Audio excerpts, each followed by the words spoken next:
नमस्कार साथियों, स्वागत है आप सभी का अंकित इंस्पायर्स इंडिया पर। मैं हूं अंकित अवस्थी। पिछले कुछ दिनों में आप भारत का बजट पेश हुआ, भारत यूएस की डील साइन हुई, इन सब में व्यस्त थे। इस बीच में पाकिस्तान बेबस होता जा रहा था, उसकी खबर आप तक पहुंचाने में थोड़ी देरी हो गई। लेकिन आज खबर लेकर आने का रीजन है क्योंकि पाकिस्तान के रक्षा मंत्री ख्वाजा आसिफ का एक बयान इस समय मीडिया में वायरल है और वो संसद में बयान देते हुए पाए गए हैं कि हम लोग फिजिकली हैंडीकैप हो गए हैं, यानी कि दिव्यांग बन गए हैं ये शारीरिक रूप से। कारण ये है कि ये बलूचिस्तान लिबरेशन आर्मी के सामने कुछ कर नहीं पा रहे हैं। इनका ये बयान इस समय देश की सुर्खी है। ऐसा क्या हुआ? असल मायने में आज से 3 दिन पहले, लगभग 31 जनवरी की शाम की बात है, बलूचिस्तान की लिबरेशन आर्मी ने, उनके लड़ाकों ने पाकिस्तान में कई ठिकानों पर एक साथ सिलसिलेवार हमले किए, जिसके चलते चाइना ने खुद सिक्योरिटी डिमांड कर ली। चाइना सिक्योरिटी क्या डिमांड कर रहा है? क्योंकि चाइना का बलूचिस्तान के अंदर काफी बड़ा investment China Pakistan economic corridor के नाम पर लगा हुआ है। हालात ये हुई कि जो तस्वीरें हैं वो बयान करती हैं कि हमला बहुत भीषण था। चाइनीज लोग डर गए कि भाई सुनो, हम यहां पर काम नहीं कर पाएंगे। अगर पाकिस्तान हमें सुरक्षा गारंटी नहीं दे पाएगा तो हम अपने लोगों को यहां से निकाल कर ले जाएंगे। तस्वीरें चीख चीख कर बता रही हैं कि बहुत ही जबरदस्त कोई आतंकी हमला हुआ था। कहां पर हुआ था? बलूचिस्तान में। बलूचिस्तान पाकिस्तान का लगभग 40% क्षेत्रफल कवर करता है। पाकिस्तान का सबसे बड़ा क्षेत्रफल के हिसाब से राज्य है। ईरान अफगानिस्तान से बॉर्डर साझा करता है और इसी बलूचिस्तान में सबसे ज्यादा मिनरल्स पाए जाते हैं। ये वही बलूचिस्तान है जिसके अंदर ही ग्वादार पोर्ट को Pakistan China Pakistan economic corridor के नाम पर बना रहा है। ये वही बलूचिस्तान है जहां पर कनाडा को, अमेरिका को मिनरल्स की माइंस दी गई हैं कि आप यहां से निकाल सकते हैं। ऑयल की खोज भी इसी जगह चल रही है। पाकिस्तान की आबादी यहां पर 12.34 मिलियन रहती है, लगभग 1.25 करोड़ लोग रहते हैं इतने बड़े क्षेत्रफल में। और ऐसे में लगभग इतना बड़ा क्षेत्रफल, 1,34,000 किलोमीटर स्क्वायर का क्षेत्रफल जो है, मीटर स्क्वायर माइल स्क्वायर का जो क्षेत्रफल है, इसमें इतनी कम आबादी। अब आप पूछेंगे कि इतने बड़े क्षेत्रफल में 1.25 करोड़ लोग, तो इसका मतलब पॉपुलेशन डेंसिटी बहुत कम है। पॉपुलेशन डेंसिटी बहुत कम है, यही पाकिस्तान की फौज की सबसे बड़ी दिक्कत है। वो समझ ही नहीं पाते किस किस के पीछे कितने लोग खड़ा करें।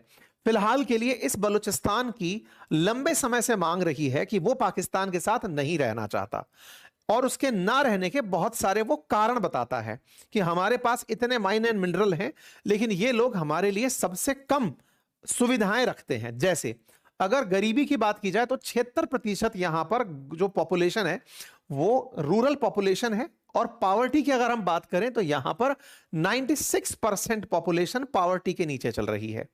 ऐसे अगर शिक्षा की बात करें तो एजुकेशन 26% ही है। हेल्थ केयर की अगर हम बात करें तो हाईएस्ट इन्फेंट मोर्टेलिटी, मतलब बच्चों की बचपन में ही मौत होने का जो सबसे ज्यादा नंबर है वो बलूचिस्तान में ही है, पाकिस्तान के भीतर। इंफ्रास्ट्रक्चर और कनेक्टिविटी की बात करें तो पाकिस्तान की सबसे कम रोड डेंसिटी यहां पर है। और मार्केट और हेल्थ केयर की तो बात ही मत पूछिए। इतना ही नहीं, यहां पर और रिसोर्सेज की अगर हम बात करें तो प्रोविंस के पास मेजर रिसोर्सेज हैं, नेचुरल गैस के, मिनरल्स के, गोल्ड के, कॉपर के। इन सब के बावजूद पाकिस्तान यहां पर कोई सुविधा विकसित नहीं करता। पाकिस्तान में उपलब्ध कुल नेचुरल गैस 33% यहां है, ऑयल 2% यहां है, कोयला 9% यहां है। और यहां पर कई ऐसे रेयर अर्थ मिनरल प्रेजेंट हैं जो आसिम मुनीर जाकर के ट्रंप को दिखाए थे कि सर आप बलूचिस्तान से वो चीज निकाल लीजिए। ये लोग जब गए, क्योंकि पाकिस्तान के जब खुद रक्षा मंत्री ये बोल रहे हैं कि हमसे बलूचिस्तान नहीं संभल रहा, बलोच लिबरेशन आर्मी के जो लड़ाके हैं वो पाकिस्तान की सेना को थकाए हुए हैं, ऐसे में इन लोगों ने वहां जाकर अमेरिका की मदद मांग ली। अमेरिका से बीएलए को, बलोच लिबरेशन आर्मी को, इन लोगों ने आतंकी संगठन डिक्लेयर करवा लिया। आतंकी संगठन डिक्लेयर करवा के कहा कि सर अगर आप उनको हैंडल कर गए तो फिर ये मिनरल आपके, आप निकालो मिनरल्स को और हम तो कमीशन खा के जिंदा रह लेंगे। तो ट्रंप को यह ऑफर पसंद आया। उन्होंने कहा ठीक है, चाइना भी काम कर रहा है और हम भी काम करेंगे। हालात सोचिए इस जगह के ऐसे हैं कि इतना मिनरल रिच जगह जिसके ऊपर अमेरिका, चाइना, कनाडा सब नजर बना के बैठे हैं, वहां के हालात में लोग पानी के लिए तरस रहे हैं। परिणाम यह हुआ कि यहां के लोगों ने सरकार के खिलाफ ही बंदूक उठा ली। बलोच लिबरेशन आर्मी नाम से एक संगठन बना लिया जो बलूचिस्तान को सेपरेट करना चाहता है पाकिस्तान से। वो नहीं चाहता कि वो पाकिस्तान के साथ रहे। इन्हीं बलोच लिबरेशन आर्मी के लड़ाकों ने 31 जनवरी की रात 1 फरवरी की सुबह जो सुर्खी बनी वो ये कि लगभग 120 लोगों की जान ले ली। 120 जो लोग मारे गए वो उनमें मुख्यतया पाकिस्तानी सेना, खुफिया एजेंसी या उससे संबंध लोग थे। उन लोगों को मारने के लिए बीएलए के लड़ाकों ने सुसाइड बॉम्बिंग तक का उपयोग किया। 14 शहरों में एक साथ हमला बोल दिया, जिसमें पाकिस्तान के अधिकारी कह रहे हैं कि 50 लोग मारे गए। वहीं बलूचिस्तान का मानना है, बीएलए का मानना है कि उन्होंने लगभग 125 लोगों की जान ली। बदले में पाकिस्तान की सेना अगले दिन उन्हें खात्मा करने के लिए जब उतरी तो उनका कहना है कि उन्होंने 145 बलोच लिबरेशन आर्मी के लड़ाकों को मारा। कुछ इस प्रकार से यहां पर आतंकी हमले हुए। आतंकी हमले पाकिस्तान की नजर में थे और बीएलए की नजर में यह स्वतंत्रता संग्राम था। ऐसे में यहां के बहुत सारे दुकान, शॉपिंग कॉम्प्लेक्सेस, अस्पताल, पुलिस स्टेशन, उन्हें बीएलए के लड़ाकों के द्वारा कंट्रोल में ले लिया गया। जानकारी में कुछ ऐसे सीन भी बाहर निकल कर आए जहां पर महिलाएं आत्मघाती बम पहन करके लड़ने के लिए पहुंची थी और लोगों ने खुद को उड़ा लिया पाकिस्तान की सेना को हटाने के लिए। इससे यह समझ में आता है कि यह एक कोऑर्डिनेटेड अटैक था और इस कोऑर्डिनेटेड अटैक में उन लोगों के मन में पाकिस्तान के खिलाफ जो नफरत है वो दुनिया के सामने जाहिर करने का प्रयास था कि हम इनके साथ नहीं रहना चाहते, क्योंकि ये लोग हमारे संसाधनों का शोषण करते हैं, महिलाओं के साथ, बच्चियों के साथ अत्याचार करते हैं। पाकिस्तान की सेना उनके साथ में व्यवहार सही नहीं रखती। इसका परिणाम यह है कि वो लोग इनके साथ रहना ही नहीं चाहते और अपने आप को सेपरेट रखना चाहते हैं। इस जगह के जो मुख्यमंत्री हैं सरफराज बुगती, उनका कहना था कि 145 आतंकियों के शव अब हमारे पास हैं और हमने ये काम कर दिया है। बीएलए का कहना है कि हमने अपनी तरफ से 84 से ज्यादा तो जवान मार दिए हैं और इस काम को चलाने के लिए उन्होंने तस्वीरें जारी करके दिखाई कि हमने कैसे दुकानों पर कंट्रोल किया, कैसे अस्पतालों पर, कैसे पुलिस स्टेशन पर कंट्रोल किया। तमाम मीडिया फुटेजेस बाहर निकलकर आना शुरू हुई। तस्वीरों से पता चलता है कि ये सारे वो क्षेत्र हैं जहां पर हमले हुए थे और हमलों में इस तरह से आत्मघाती सुसाइड बॉम्बर्स, जैसे आसिफा मंगल का नाम निकल कर आ रहा है, इस तरह से ऑपरेशन के अंदर सुसाइड बॉम्बर्स ने पार्टिसिपेट किया था। इस पूरे आतंकी हमले को पाकिस्तान ने अपनी तरफ से कब्जा कर लिया है, यानी कि इसको खत्म कर दिया है, न्यूट्रलाइज कर दिया है, ऐसा पाकिस्तान की सेना का क्लेम है। लेकिन बीएलए का क्लेम है कि वो कामयाब रहे बहुत सी जगह पर कंट्रोल स्थापित करने में। बीएलए ने इस पूरे कार्यक्रम को ऑपरेशन हैरॉफ नाम दिया। ऑपरेशन हैरॉफ ये 2.0 था। इससे पहले इन्होंने 2024 में भी ऑपरेशन हैरॉफ चलाया था, 2026 में फिर से चलाया है। ऑपरेशन हैरॉफ में हैरॉफ शब्द एक काले तूफान को इंगित करता है जो कि जब जाता है तो बहुत कुछ ले जाता है। तो ऑपरेशन हैरॉफ इस बार जो चला वो पाकिस्तान की सेना को बर्बाद करने के लिए, पाकिस्तान के जो एस्टेब्लिशमेंट्स हैं उनको उखाड़ने के लिए था। आप यहां पर इन तस्वीरों के अंदर देख सकते हैं किस तरह से यहां पर भीषण हमले हुए और उसके अब बानगी यहां पर तस्वीरों में बयान हो रही है। पाकिस्तान में हुए इस हमले के बाद यहां के जो डिप्टी प्राइम मिनिस्टर इशाक डार हैं वो बाहर निकलकर आए और इस हमले की कड़ी निंदा की। ओआईसी यानी ऑर्गेनाइजेशन ऑफ इस्लामिक कॉपरेशन आई, उसने इस आतंकी हमले की निंदा की। यूके की एम्बेसी जो पाकिस्तान में है उसने निंदा करी, अमेरिका ने निंदा करी, सब निंदा पर उतर आए। इसके बाद में मीर यार बलोच, जो कि बलोचों के बात रखने के लिए ट्विटर पर होते हैं, उन्होंने यूएस एम्बेसी को टैग करते हुए लिखा कि आपको पाकिस्तान जो हमारे साथ यातनाएं कर रहा है वो नजर नहीं आती। आज वो लोग मजबूर होकर के दुनिया के सामने ये बताने के लिए बेबस हैं कि हमारी कौन सुनेगा, इसलिए उन्होंने इस तरह से हथियार अपनाए।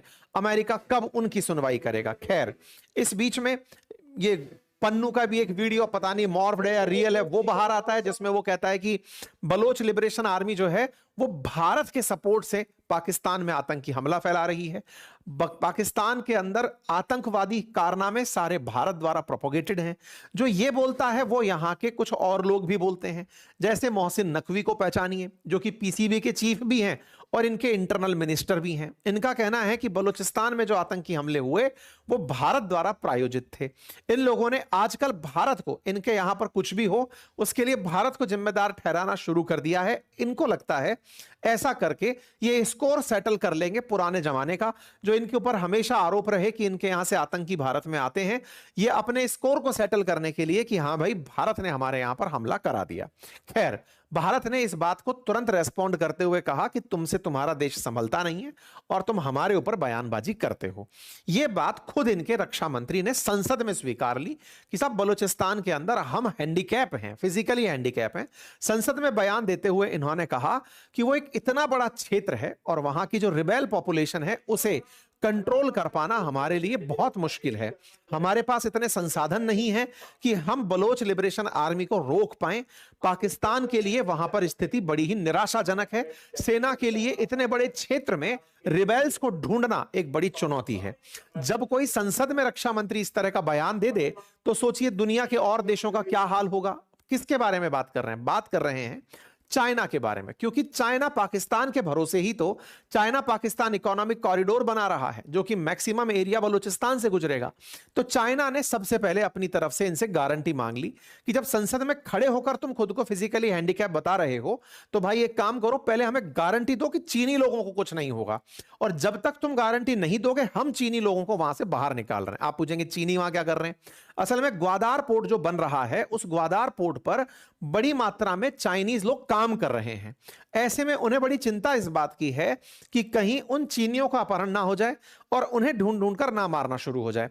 ऐसे चीनियों को वहां से हटा लिया गया है और हटाकर पाकिस्तान से मांगा गया है कि भैया आप सुरक्षा की गारंटी दे पाओ तब हम अपना काम यहां पर दोबारा से शुरू करें। कुल मिलाकर पाकिस्तान की जो इंटरनल प्रॉब्लम्स हैं उन्हें उसने भारत पर डालकर फिलहाल अपनी जनता की नजर में तो साफ स्वीकार लिया है, लेकिन हां जो बात थी वो सबके सामने निकल कर आई जब रक्षा मंत्री का बयान पूरी दुनिया के सामने आया और खुद चाइना उनके ऊपर ट्रस्ट की स्थिति में बैक कर गया। जो भी है पाकिस्तान के हालात उसे दुनिया भर की बाकी पॉलिटिक्स में फंसने से बेहतर है पहले अपनी स्थितियों को संभाले।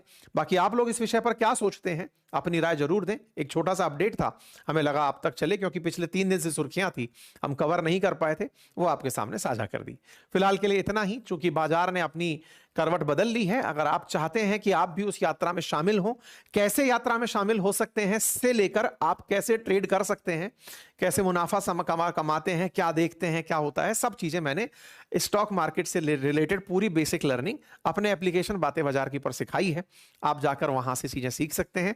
लिंक कमेंट बॉक्स में उसका एप्लीकेशन का पिन कर दिया गया है।